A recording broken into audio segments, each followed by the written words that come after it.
আসসালামু আলাইকুম। আশা করি সকলে ভালো আছেন। আজকে অনার্স প্রথম বর্ষের ক্যালকুলাস 1 বইয়ের প্রথম অধ্যায় ফাংশন নিয়ে আলোচনা করব। আমি চেষ্টা করব এই বইটির প্রথম থেকে শেষ পর্যন্ত যে অধ্যায়গুলো রয়েছে সবগুলো অধ্যায়েরই ভিডিও দেওয়ার চেষ্টা করব। তো প্রথমে আমাদের যে চ্যাপ্টার 1-এর যে অধ্যায়টি রয়েছে সেটির নাম হচ্ছে ফাংশন। তো প্রথমে আমরা ফাংশন কাকে বলে সেটা বোঝার চেষ্টা করি। তো ফাংশনের বইয়ে যে সংজ্ঞা রয়েছে সেটি আমি দিতে যাচ্ছি না, আমি একটু অন্যভাবে বোঝাতে যাচ্ছি। এক কথায় ফাংশন হচ্ছে একটা ডিভাইস বা একটা মেশিন, যেটার কাজ হচ্ছে যেটা আমাদেরকে বিভিন্ন ধরনের ইনপুট গ্রহণ করবে, ইনপুট গ্রহণ করে আমাদেরকে বিভিন্ন ধরনের আউটপুট প্রদান করবে। তো ফাংশন বোঝার জন্য আমি একটি ব্লেন্ডার মেশিন এখানে নিয়ে নিয়েছি। তো আমরা জানি ব্লেন্ডার মেশিন দিয়ে আমরা বিভিন্ন ধরনের কাজ করতে পারি। আমি এটাতে যদি আম ইনপুট দিই তাহলে কিন্তু আমি আউটপুট হিসেবে কী পাবো? আমের জুস পাবো। যদি কমলা ইনপুট দিই আউটপুট হিসেবে কমলার জুস পাবো। আবার যদি আমি বিভিন্ন ধরনের মশলা ইনপুট দিই আউটপুট হিসেবে কিন্তু আমি ওই মশলার পাউডারটা কিন্তু পাবো। তাহলে এখানে যেগুলো আমি দিচ্ছি আম, কমলা, মশলা, এগুলো সবগুলোই হচ্ছে কি ওই ফাংশনের জন্য ডোমেইন। অর্থাৎ একটা মেশিনে আমি যে ইনপুটগুলো দিতে পারবো সেগুলো হবে কি ওই মেশিনের জন্য ডোমেইন। আর ইনপুটগুলো দেওয়ার পর এই প্রত্যেকটা ইনপুটের জন্য মেশিন আমাকে যে আউটপুটটা দিবে সেটা হচ্ছে রেঞ্জ। যেরকম আমের জন্য আমের জুস কী হবে? একটা রেঞ্জ হবে। কমলার জন্য কমলার জুস রেঞ্জ হবে। মশলার জন্য সেটা পাউডারটা কী হবে? রেঞ্জ হবে। কিন্তু এখানে পাথর কিন্তু কী হইতে পারবে না, এই ফাংশনের ডোমেইন হইতে পারবে না। কারণ হচ্ছে ব্লেন্ডার কিন্তু ওই পাথরকে কী করতে পারবে না, ব্লেন্ড করতে পারবে না। তাহলে এখান থেকে আমরা একটা নিতে পারি যে কোনো ফাংশনের ক্ষেত্রে কিন্তু ডোমেইন যা ইচ্ছা তাই কিন্তু হতে পারবে না। অর্থাৎ এই ফাংশনের মধ্যে যেগুলো আমি ইনপুট দিতে পারবো সেগুলোই হবে কি ডোমেইন হবে। আর এই ইনপুট প্রত্যেকটা ইনপুটের জন্য আমি যে আউটপুটটা পাবো সেটা কি হবে? সেটা রেঞ্জ হবে। তাহলে আমরা ফাংশন বলতে বলবো ফাংশন হচ্ছে একটা ডিভাইস বা একটা মেশিন যেটার কাজই হচ্ছে কি আমাদেরকে বিভিন্ন ধরনের ইনপুট গ্রহণ করে আউটপুট প্রদান করা। আর আমরা যে ইনপুটগুলো দেবো সেগুলো কী হবে? ডোমেইন হবে। আর যে আউটপুটগুলো পাবো সেগুলো কী হবে? রেঞ্জ হবে। তাহলে কোডোমেইন কী হবে? কোডোমেইন হচ্ছে পূর্ব নির্ধারিত। একটা ব্লেন্ডার মেশিন দ্বারা আমি কী কাজ করতে পারবো সেগুলো কিন্তু আমার আগে থেকে জানি। আমি আমের জুস বানাইতে পারবো, কমলার জুস বানাইতে পারবো, বিভিন্ন ধরনের মশলার পাউডার তৈরি করতে পারবো, আরও অনেক কিছু তৈরি করতে পারবো। সেগুলো কিন্তু আমার পূর্ব থেকে জানাই। পূর্ব থেকে জানা যে আউটপুটগুলো সেগুলোই হবে কি আমার কোডোমেইন হবে। অর্থাৎ রেঞ্জগুলো কিন্তু ওই কোডোমেইন থেকেই আসবে। এখানে বইয়ে একটি সংজ্ঞা রয়েছে, এটি আমাদের পরীক্ষায় প্রায় 1 নম্বরের জন্য আসে, 1 মার্কের জন্য আসে। এই সংজ্ঞাটা আমরা একটু বোঝার চেষ্টা করি। তো সংজ্ঞাটা বোঝার আগে আমরা ফাংশন হওয়ার 2টা শর্ত রয়েছে সেটা আমরা একটু দেখে নিই। ফাংশন হবে না কখন? যখন 1 ইনপুট ইকুয়াল টু 2 আউটপুট হওয়া যাবে না। অর্থাৎ ফাংশন হওয়ার 2টা শর্ত রয়েছে। অর্থাৎ একটা ইনপুট দিলাম কিন্তু 2টা আউটপুট পেলাম, এরকম কিন্তু হওয়া যাবে না। এরকম যদি হয় সেটা কি হবে না? ফাংশন হবে না। আমরা বাস্তবেও যদি দেখি যে আমরা একটা মেশিনের সাপোজ ব্লেন্ডার মেশিনের কথা চিন্তা করি, সেখানে যদি আমরা আম দিই তাহলে কিন্তু আমরা আমের জুসই পাবো। সেখানে কিন্তু আম দিলে আমের জুস এবং কমলার জুস দুইটা কিন্তু একই সাথে পাওয়া কি সম্ভব না। অর্থাৎ একটা ইনপুট দিলে 2টা আউটপুট পাওয়া যাবে না। যদি এরকমটা হয় সেটা কি হবে না? ফাংশন হবে না। আবার হচ্ছে ডোমেইনের কোনো এলিমেন্ট সম্পর্ক ছাড়া থাকতে পারবে না। যেরকম এই এক সেটটা যদি কি হয়? ডোমেইন হয়। এখানে অনেকগুলো এলিমেন্ট থাকতে পারে। 2টি সেটকে যদি এরকমভাবে দেওয়া থাকে তাহলে এই যে প্রথম যে সেট সেটা হচ্ছে ডোমেইনের সেট, আর সেকেন্ড যে সেট সেটা হচ্ছে কোডোমেইনের সেট। ফাংশনের যে সেকেন্ড শর্ত রয়েছে সেটা হচ্ছে যে ডোমেইনের কোনো এলিমেন্ট সম্পর্ক ছাড়া থাকা যাবে না। যেরকম হয়তো আমি এরকম একটা ফাংশন এখানে আছে যেটাতে 1 বসালে আমি 5 পাবো, 2 বসালে 6 পাবো, 3 বসালে 7 পাবো, কিন্তু 4 বসায় আমি কোনো আউটপুট পেলাম না। তাহলে কিন্তু সেটা কি হবে না? কোনো ফাংশন হবে না। যদি এরকমভাবে দেওয়া থাকে তাহলে 4 বসায় কী করতে হবে? আমাকে আউটপুট পেতে হবে। তাহলে সেটা কি হবে? একটা ফাংশন হবে। আবার যদি এরকম হয় 2 ইনপুট দিলাম, 2 এর জন্য 6ও পেলাম, আবার কি 5ও পেলাম, তাহলে সেটাও কি হবে না? সেটাও ফাংশন হবে না। তো এবার আমরা সংজ্ঞাটাতে আসি। এখানে বলা হচ্ছে যদি এক্স ও ওয়াই দুটি অশূন্য সেট এবং এফ এরূপ একটি নিয়ম হয় যে প্রত্যেক এক্স বিলংস টু এক্সের জন্য একটি অনন্য, এখানে ভেরি ভেরি ইম্পর্টেন্ট পয়েন্ট, আমরা একটু আগেই পড়ে আসছি যে ফাংশন হইতে গেলে কি হইতে হবে? একটা ইনপুটের জন্য একটা আউটপুটই পাবো, 2টা আউটপুট পাওয়া যাবে না। এখানে বলছে এক্স ও ওয়াই দুটি অশূন্য সেট হয়, তাহলে এক্স একটা সেট, ওয়াই একটা সেট। এক্স কিন্তু কী হবে? এটা হবে ডোমেইনের সেট আর এটা হবে কোডোমেইনের সেট। এবং এফ এরও একটা নিয়ম হয়। এফটাই হচ্ছে কি আমার ফাংশন, যেটা আমার কাজটা করে দিবে, যে প্রত্যেক এক্স বিলংস টু এক্সের জন্য। অর্থাৎ এইখান থেকে যদি আমি একটা এক্স নিয়ে এই এফেতে বসাই তাহলে একটি অনন্য ওয়াই বিলংস টু ওয়াই পাওয়া যাবে। অর্থাৎ এখান থেকে একটি এক্স নিয়ে যদি এই এফ ফাংশনটিতে বসাই তাহলে আমি একটি ইউনিক ওয়াই পাবো। অর্থাৎ এখানে একটি বসাই কি এখান থেকে আমি কয়টি পাবো না, দুটি পাবো না। এটা কিন্তু ভেরি ভেরি ইম্পর্টেন্ট পয়েন্ট। একটি ওয়াই অনন্য ওয়াই বিলংস টু ওয়াই পাওয়া যায়। তবে এফকে কী বলবো, এক্স সেট হইতে ওয়াই সেট একটি ফাংশন বলা হবে। সংখ্যাটা হচ্ছে এরকম, যদি এক্স এবং ওয়াই কী হয়, দুইটা অশূন্য সেট হয়, এফ কি, এফ একটা এরকম একটা নিয়ম, এটাই কিন্তু ফাংশন।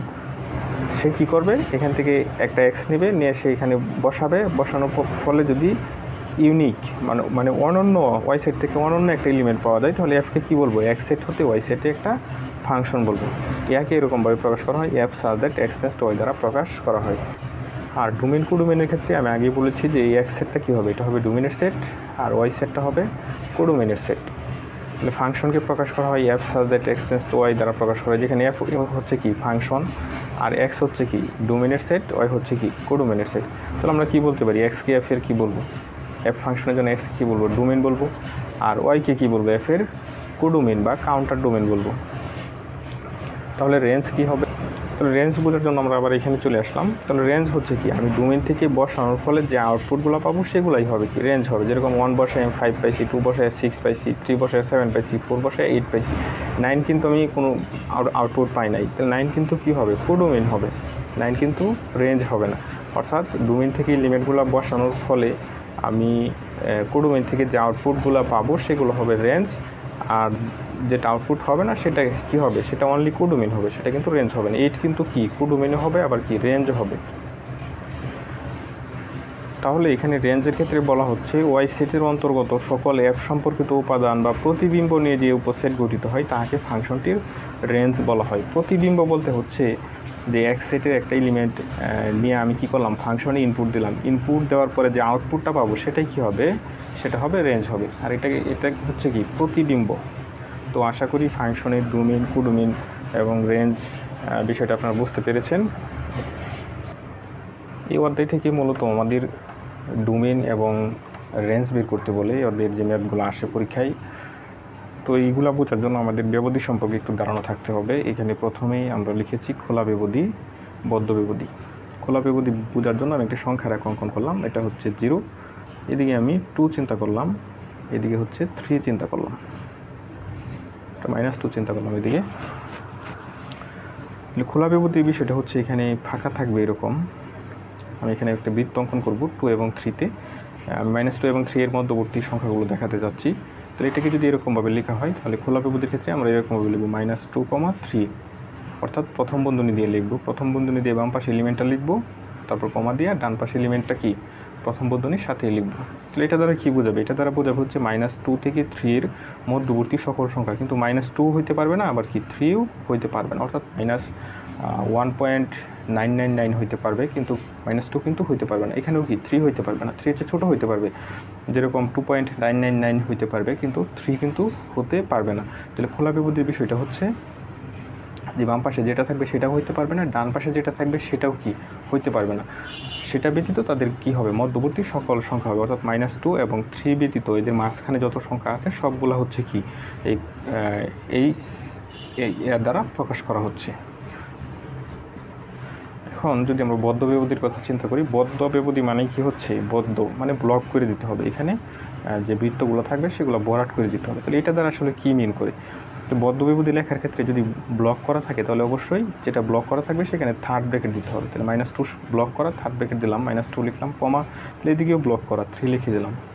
তাহলে এটা দ্বারা আসলে কী বোঝাবে, এটা দ্বারা হচ্ছে -2 এবং 3 এর মধ্যবর্তী সকল সংখ্যা বোঝাবে, সে সাথে কি -2কেও বোঝাবে, -2কেও বোঝাবে, 3কেও বোঝাবে, অর্থাৎ -2 এবং 3 সহ তাদের মধ্যবর্তী সকল সংখ্যা কি এখানে রয়েছে। যেরকম এটার ক্ষেত্রে কিন্তু -2 হতে পারবে, কিন্তু এটার ক্ষেত্রে কিন্তু -2 হতে পারবে না, -1.999 হইতে পারবে, অর্থাৎ এদিকের একটা এলিমেন্ট হইতে পারবে, কিন্তু -2 হইতে পারবে না। কিন্তু এটার ক্ষেত্রে -2 এবং 3 সহ তাদের মধ্যবর্তী যত সংখ্যা রয়েছে এই সংখ্যা রেখায় সবগুলোকেই কি এটা দ্বারা ইন্ডিকেট করা যাবে।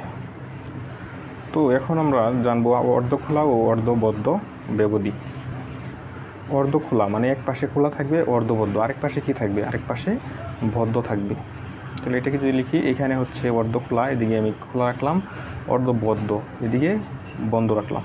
তাহলে এটাকে কীভাবে লিখবো, আমরা জানি যে খোলা সেট থাকে তাহলে সেটাকে হচ্ছে এলিমেন্টটা যদি খোলা থাকে তাহলে সেটাকে প্রথম বন্ধনী দিয়ে লিখতে হয়। প্রথম বন্ধনীর সাথে কত লিখবো, -2 দিব, কমা, আর এটা হচ্ছে যেহেতু ব্লক করা তাহলে এদিকে কত হবে, 3 হবে, এবার সেটার সাথে থার্ড ব্র্যাকেট হবে।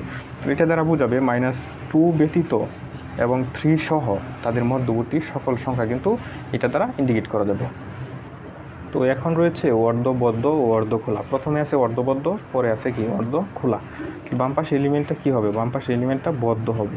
তাহলে এটা হচ্ছে -2 ধরে নিলাম, আর এটা হচ্ছে 3 ধরে নিলাম। আমি সবগুলোই -2 এবং 3 দিয়ে বুঝিয়েছি আপনাদেরকে। তাহলে যেহেতু অর্ধবদ্ধ, এদিকে বদ্ধর কথা বলছি, তাহলে থার্ড ব্র্যাকেট হবে -2, কমা, এদিকে কত হবে, ফার্স্ট ব্র্যাকেট হবে। তাহলে এটা তারা আসলে কী বোঝাবে, এটা তারা বোঝাবে -2 এবং 3 এর মধ্যবর্তী সকল সংখ্যা, তবে -2 সহ এবং 3 কি ব্যতীত, কারণ 3 কিন্তু এটা খোলা, খোলা থাকলে আমরা জানি সেই এলিমেন্টটা হইতে পারে না, তার চেয়ে ছোটো এলিমেন্ট হবে। আর এখানে হচ্ছে যেহেতু -2 বদ্ধ, তাহলে এখানে -2 সহ হবে এবং তার চেয়ে কী হবে, এদিকে বড় এলিমেন্ট হবে। -2 সহ এবং 3 ব্যতীত তাদের মধ্যবর্তী সকল সংখ্যায় কী হবে, এটা দ্বারা ইন্ডিকেট করা যাবে।